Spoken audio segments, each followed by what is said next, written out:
So when I was at my first nursing job and worked with the DCFS wards, I've said before I liked working with that population because that population is looking, like, unlike a lot of teenagers, like from home, like a lot of teenagers have this entitlement attitude these days. These kids don't have that. Not at all, because they're in a system that doesn't care about them, and they're just told over and over again how they're a waste of life. They're useless. Yeah, I had a kid tell me that. It'll always stay with me.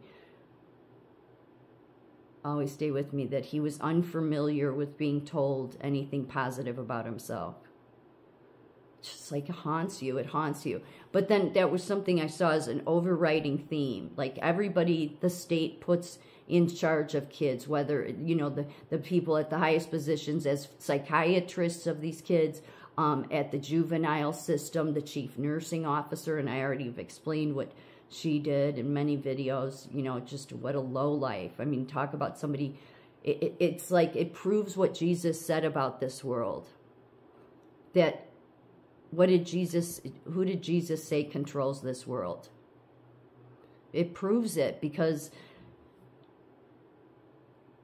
it's like these people, they may start out, these dark people, they may start out with just, oh, I'm going to lie, I'm going to do whatever I can to cover my ass, and then get out of it. But then that repeated pattern, especially the wealthy do that. I mean, you know, in healthcare, the CEOs and the people I call out all the time, they get away with their corrupt behavior all the time. The researchers do. And then they just get off on saying, oh, well, the science changed and now it's not all that, even though we, you know, shouldn't have done all this shit anyway.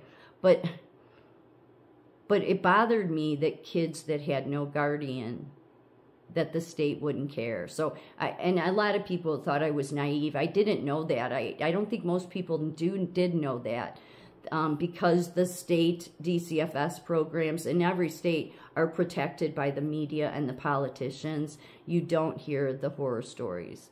And it doesn't have to be like that. That's a group of kids, most of them, that totally can be helped. They just need the right people. And the state will never put the right people in place. If they do, those people tend to leave because they're not allowed to truly help. So I had this gang member kid, and he was in a high, like a big high gang in Chicago, okay? And he was just 16 or 17. Because I was a charge nurse on adolescent boys. So at 18, they were an adult. He was 16 or 17. And he caused a lot of problems. But the people he caused problems to, and he would always tell me the next day, like I work day shift and on nights, they many times the kids would cause riots, okay? And then they would tell me the next day, and I tended to believe them. I did, because I knew how, like, this gang member kid, and he wasn't the only one I had, when they know that you truly care, they give you respect. They don't want to be disrespectful. I think it goes to that whole gang loyalty, street cred thing. So they look kindly on that. They respect it.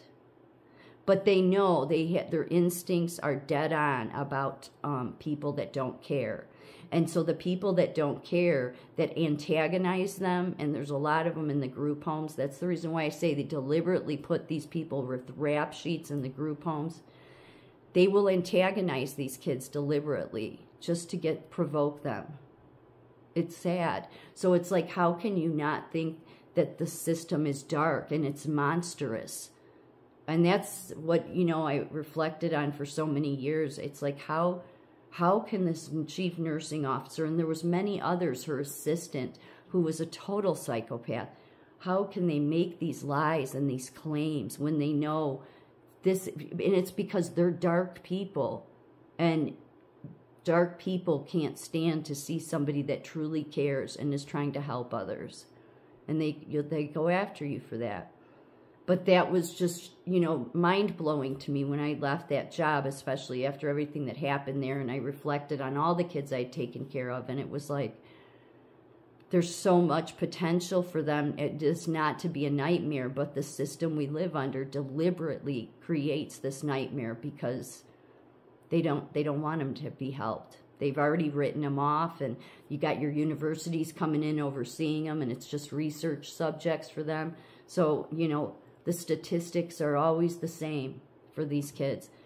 So I had this gang member kid, and he had been with us for months until they found him at group home. And he didn't want to go to the group home. He wanted to go back to Chicago. So he was going to this group home the next day. So all of a sudden he starts like pounding. He's in his room, groups going on, and he's pounding on his windows, you know, smashing his door. And so I didn't want group to be disrupted. So I went down there and talked to him. And I said, you're acting out because of discharge. This is what this is about. And he's like, fuck that. I'm not going to that group home. He said, I'm going to leave here and go kill a cop. I said, why would you do that? And he said, because I'm going to stick it to the system. I said, that's what the system expects you to do, kid. They do. I said, they expect you to OD. They expect you to commit suicide. They expect you to end up killing a cop and being incarcerated. That's exactly what the statistics show, because you're right. The state screwed you over. I don't like those kids. It's disrespectful to them, because when they say the system is screwing them over, they're telling the truth. Don't believe the higher educated. So I saw too much how they were right. But I told him, I said, no, you will just become the typical statistic if you go out, you leave here, go kill a cop. I said, if you want to stick it to the system that screwed you over, I said, and this kid had a high IQ. His IQ was through the roof, and we had like found it out like just days before his discharge. I said, I had told him what his IQ was. I said, you go to school, you take every class you want. That's what you do. You focus on every class, whatever you want to be, because the state, when you're a DCFS ward, is forced to pay for all of your schooling.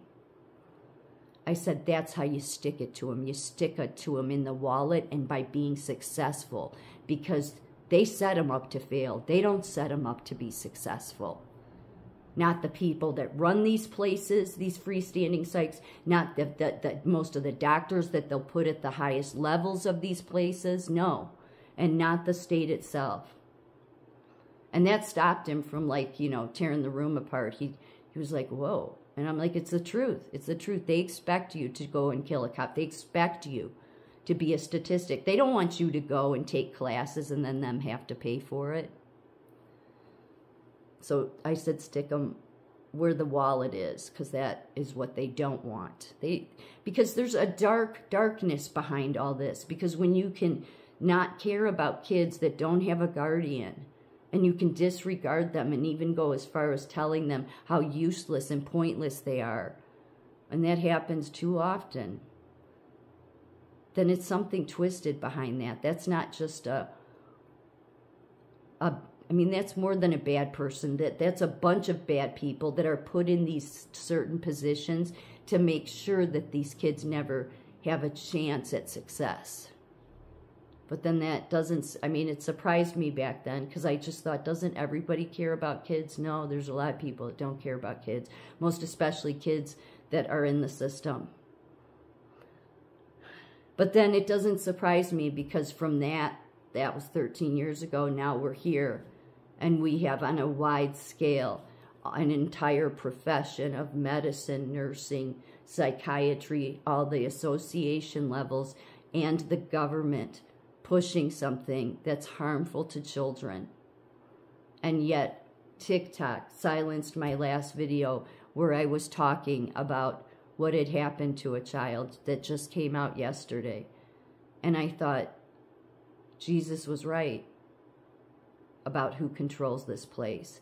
Because when you can be that dark that you will silence videos where people are trying to inform others of the dangers of what's going on, especially to the most vulnerable, well, then you're not just somebody who's corrupt. You're not just somebody who's a liar and a morally bankrupt person.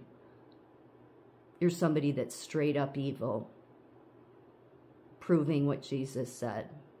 Our government, the federal, the state, it's all dark, it's all twisted, and it's all wicked.